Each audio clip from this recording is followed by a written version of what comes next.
Sally, yung ready na yung ating fish fillet. Nahati mo na. Ayan. Okay. So, magluluto tayo na ngayon. Hindi ka na, Sally. Happy New Year, Sally. Na-expose ka na, Sally. Ang ganda mo, Sally. Teka.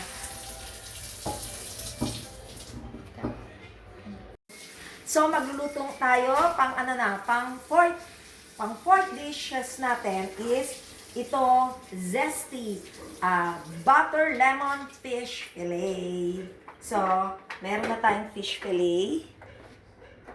Ito siya, kinat ka na ng ganyan. And then, gawa muna tayo ng, i-coat natin siya. Teka, ilalagay na muna natin dito. Ang ating mga fish.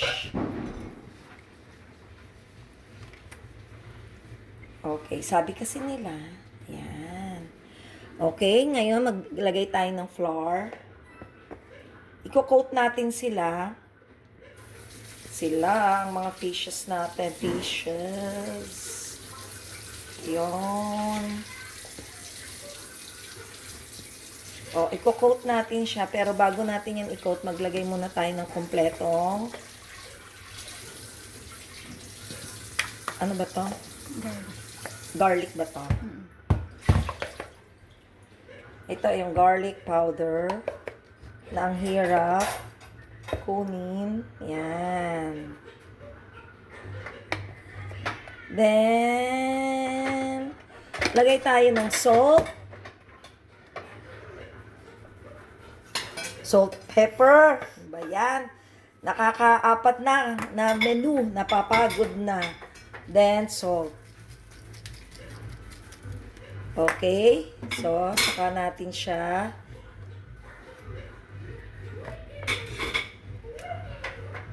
Ibalot. So, lahat ng fish, ibalot muna natin.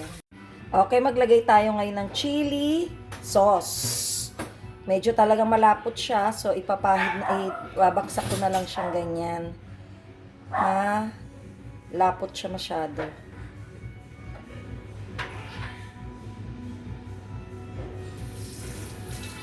Okay, so lahat lalagyan natin. Okay, ito na. Isa-set aside na natin siya. At gagawa na tayo ng sauce. So, ito na tayo sa sauce. Maglagay tayo ng butter. Then, maglagay na tayo ng garlic. Okay, then maglagay na tayo ng flour. Arena. Okay. Then, maglagay na tayo ng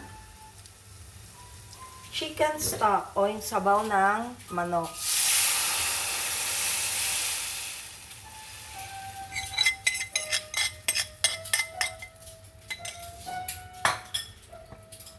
So, hayaan nating matunaw yung ating flour.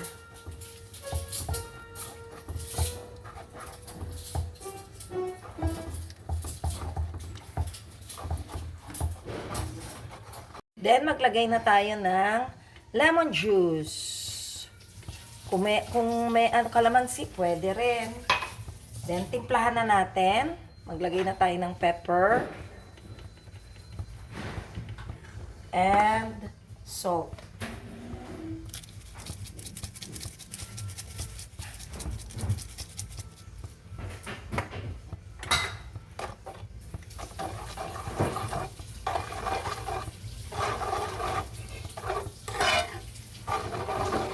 Okay. Okay, iprito na natin yung ating sinet aside na fish.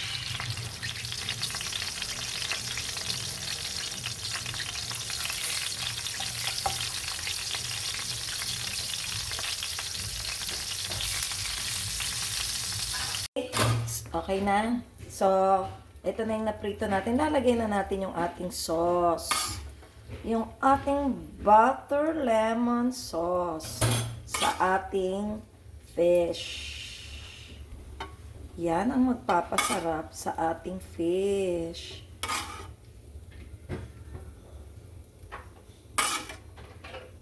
Yes. Next, lagyan natin ng zest ng lemon. Ito yung ano lang, yung balat ng lemon.